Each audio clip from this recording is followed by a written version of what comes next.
What's going on, Knicks fans? Welcome to Knicks Latest, your go-to YouTube channel for everything Knicks related. Make sure you subscribe, drop a comment, like the video. I want to know what you think about the Knicks 103-100 loss against the OKC Thunder. Let's get right into it. Kind of mixed feelings about this game, right? You watch a game against the defending champions. They come into your building. You put up a fight. You lose by 3. You show some sparks here and there. You show some promising signs here or there, but you still lose the game, right? So there's not much to celebrate.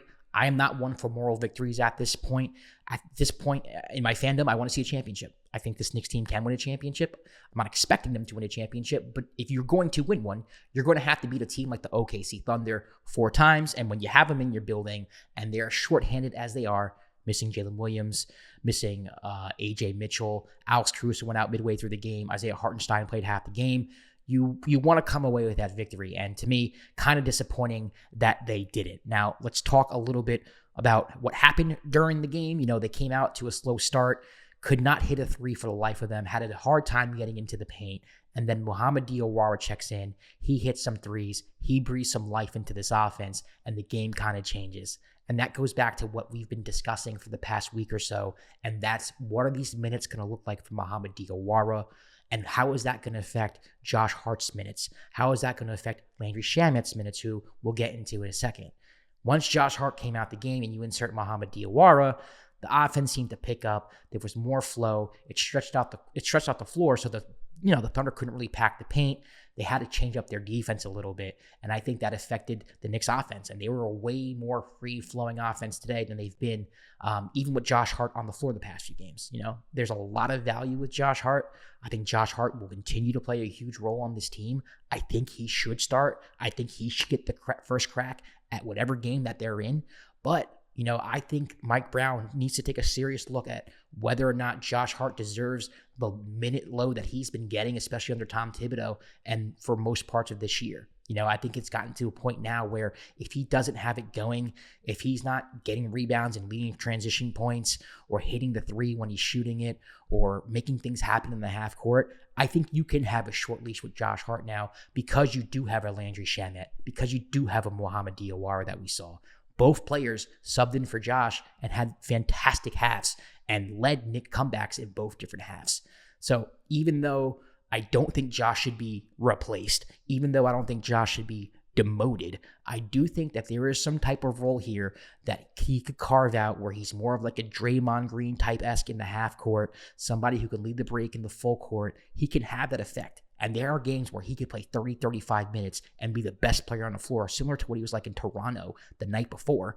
But there are also games where, maybe we don't have to force the minutes. He's not Jalen Brunson. We don't have to play him 30, 35 minutes. He's not Karl-Anthony Towns. We don't have to play him 30, 35 minutes. We can, say, Josh, this game's not for you. And I do think the Knicks benefited from that today. I mentioned Diawara, I mentioned Shamet. I thought Karl-Anthony Towns was fantastic for the role that he's been playing. It is frustrating to see our big man, who is one of the better 3-point shooters of all time at his position, not shoot a single 3-pointer. I do think Mike Brown has to fix that. We can say all we want. Oh, he was fantastic on the boards. He was 17 points, 17 rebounds. He had 9 offensive rebounds, and he got his points in a very efficient manner. 7 for 8. I think 4 of those were putbacks. But you want more, right? He can do more. Why not ask him to do more? He's a fantastic facilitator. He can shoot the 3. Get him the ball, especially when he has somebody shorter than him. Why we aren't doing that blows my mind. I think he needs to be utilized more. If you can combine that with the energy that he's bringing on both sides of the ball and on the glass, I think you can unlock a Karl-Anthony Towns that can be very scary in the playoffs. Jalen Brunson struggled tonight, and no shame in that. The OKC's point of attack defense is the best in the league. I wouldn't say one of, it is the best in the league.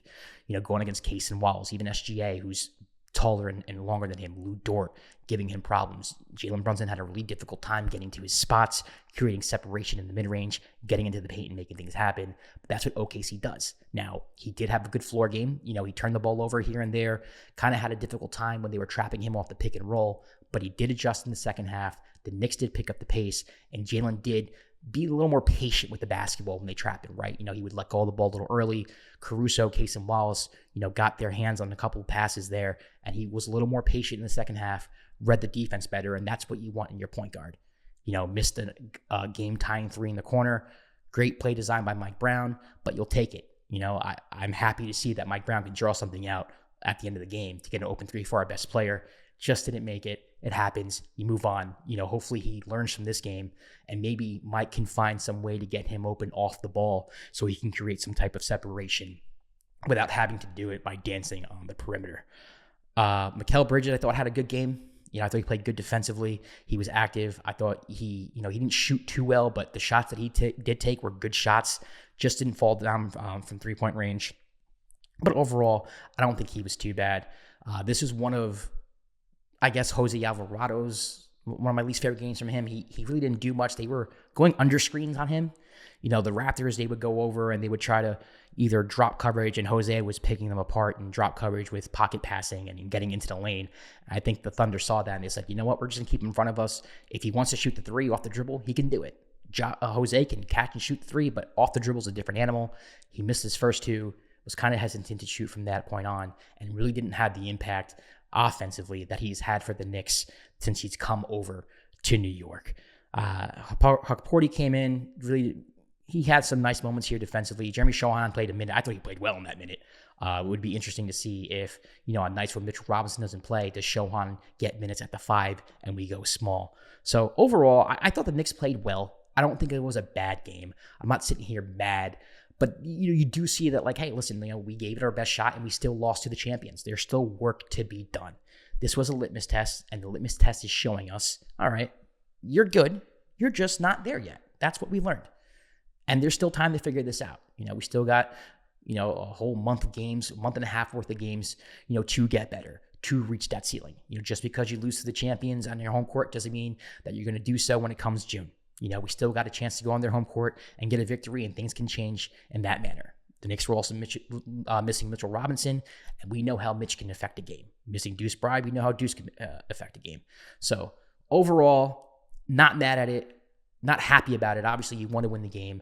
Don't want to have moral victories at this point in the season. You want to go up against the best and beat the best. And it is a little disappointing that even though the Knicks have played very well lately, they have lost to the Thunder, the Pistons, the Cavs. You won some statement victories here, and you're just not getting them if you're a Knicks fan. That's all good, though, because next up, the Knicks have the Denver Nuggets in Denver on Friday.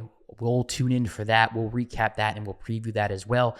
This is another opportunity for the Knicks to make a statement. Now, this is a team that they did beat, during the last month or so. This is one of their, I wouldn't say signature wins, but a game that the Knicks can point to and say, hey, listen, if you want evidence that we can beat a contender, it's Denver. Now, Denver's struggling a little bit here. We'll talk about it in a future episode, but this is a game in which I think the Knicks can actually go into Ball Arena and beat the Nuggets. They've had some success in the past few years in Denver. I expect that to continue. Hopefully, Josh Hart can get acclimated more on the offense. Maybe we can get better with Josh in the half court, get Mo some more minutes. Mike Brown can figure out that rotation. But when the Knicks are fully healthy, I expect Mike Brown to go to a 9-man rotation that consists of our starting 5, and then Mo off the bench, Landry off the bench, Mitchell Robinson off the bench, and Jose Alvarado off the bench. And that's going to be the squad. That's going to be our playoff squad, depending on matchups, of course. I don't expect Huckporty or Shohan to get minutes like they saw today. And I'm anxious to see, on this West Coast trip, because they have Denver, then they have both LA teams, Utah and Indiana. It's a 5-game road trip the Knicks are about to go on. Want to go 3-2, 4-1. This is what you want. We're playing good teams. Denver's a playoff team. The Lakers are a playoff team. The Clippers can be a playoff team. They've been fantastic since a horrible start to the season, even though they've been trading people. They've gotten younger. They're playing faster.